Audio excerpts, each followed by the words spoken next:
Hello, I'm Mimi, an Australian illustrator, and today I want to share with you my thoughts on feeling demotivated as an artist and the ups and downs of creativity. I'm going to be talking about feeling overwhelmed in this video, so I want to quickly say before we get into it that if you find yourself regularly feeling overwhelmed or unmotivated, then please don't hesitate to reach out for information from a mental health service. For me, motivation to be creative ebbs and flows, and some weeks I have all the motivation in the world, and other weeks I have very little. It can be impacted by lots of things, good and bad, like world events, life circumstances, the weather, or how I'm measuring my success. But in general, my creative motivation will cycle through highs and lows like the seasons. I've actually been feeling really motivated and excited lately because we moved interstate to a beautiful place, and I've had the opportunity to follow my dreams as an illustrator by content creating. But all dreams have downsides, and we've moved a long way from friends and family, and building a career as an illustrator takes lots of work and patience. So inevitably there are times when I feel demotivated or overwhelmed, and it's okay to feel like that.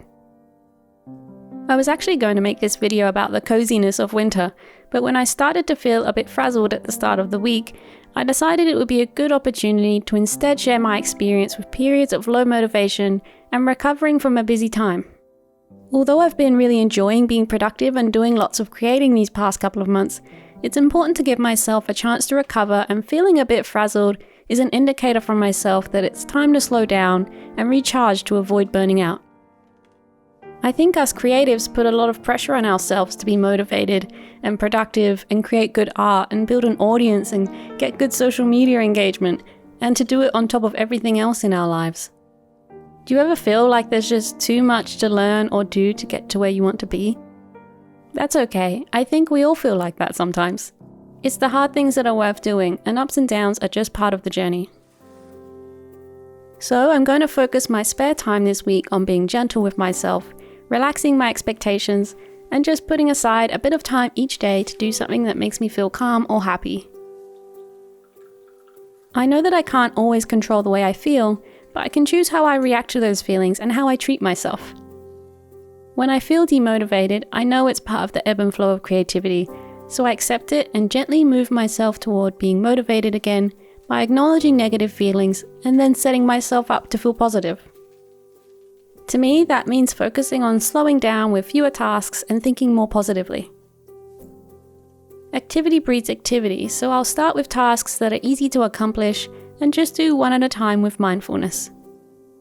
I know that if I start a task that I'm really likely to finish it, so all I need to do is physically put myself in the right location with the tools I need and take the first step.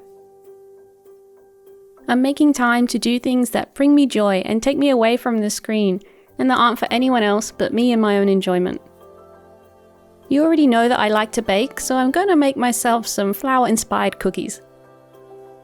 A lot of what I usually create is to be shown to other people on social media or here on YouTube, so it's nice sometimes to step back and create something that isn't for anyone else to comment on. It's just for me, although obviously for the sake of this video, I'm going to share them with you, even if they don't turn out very pretty. Even if I did make the most beautiful biscuits or the nicest illustration the world has ever seen, there's no obligation for me to share them with anyone if I don't want to. The value of what I create is not determined by the opinions of others, and I find something satisfying about keeping a few things to myself. It feels like a special secret, and it takes away any pressure. So I also have this adorable craft kit I got at Christmas, and I've been meaning to put it together for a while now, but keep doing other things, so today is the day I make it and I know I will love it. It's a miniature library with lots of teeny tiny classic books, and I just love miniature things so much. This is an activity that I know will make me happy because I love small things and it's hands-on, but it comes with instructions, so I don't really have to think about anything or make any decisions. It's the kind of task that will let my mind wander, and I can read the little stories as I go to distract me from anything that's happening in the real world.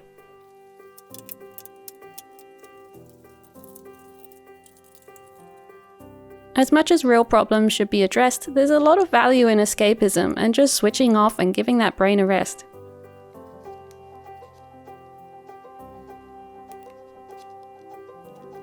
A common trigger for me feeling less motivated is focusing on the wrong metrics of success.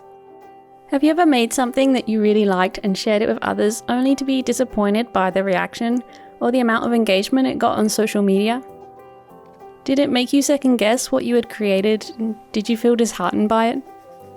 Well, I felt that way, but I decided very early on in this creative journey that if I was going to be sharing my art on social media, that I wasn't going to let engagement rates, follower count, or people's opinions define my worth as an illustrator, because it's a very effective way of losing motivation to continue creating.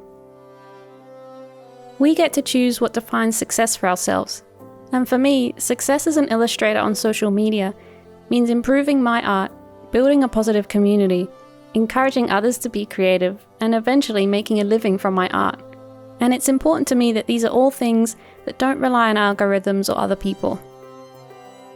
But some days I do get bogged down in statistics and follower counts and engagement rates. So if I feel myself starting to focus on the numbers, I bring myself right back to my true measures of success, and I look at how much my art has improved, and I look at all the wonderful comments and messages from other creatives, and I'm reminded that I define my own success and I'm doing a good job. And that's motivating to me. To get myself back in the groove of drawing during a gloomy time or after a little rest, I like to fall back on old favourites and things I know I'm super familiar with. I love that artists create whole worlds and stories from a blank page, and it's what I love about art. But it also takes effort, ideas, and creativity, so sometimes it's nice to really pare back the whole process to its simplest form.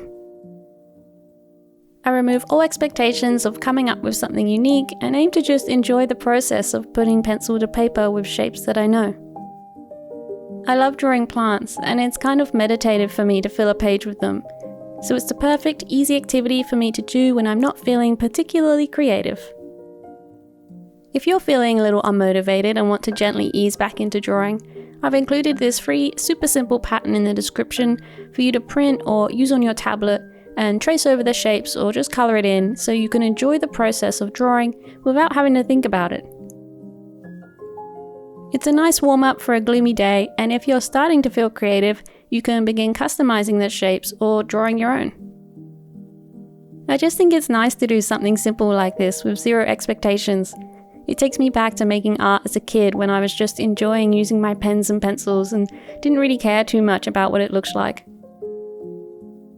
It's really normal to have periods of higher motivation where you create a lot, and then periods of lower motivation where you might not create so much. It doesn't mean that you've lost your creativity, and you don't owe it to social media to maintain a strict schedule. Remember to be kind to yourself. Take that pressure off of what you think you should be creating and do what feels right for you. Creativity is not linear, and neither is learning. I'm sure you're doing better than you think. Thank you so much for watching this video, and I hope it helped. I'll see you in the next one.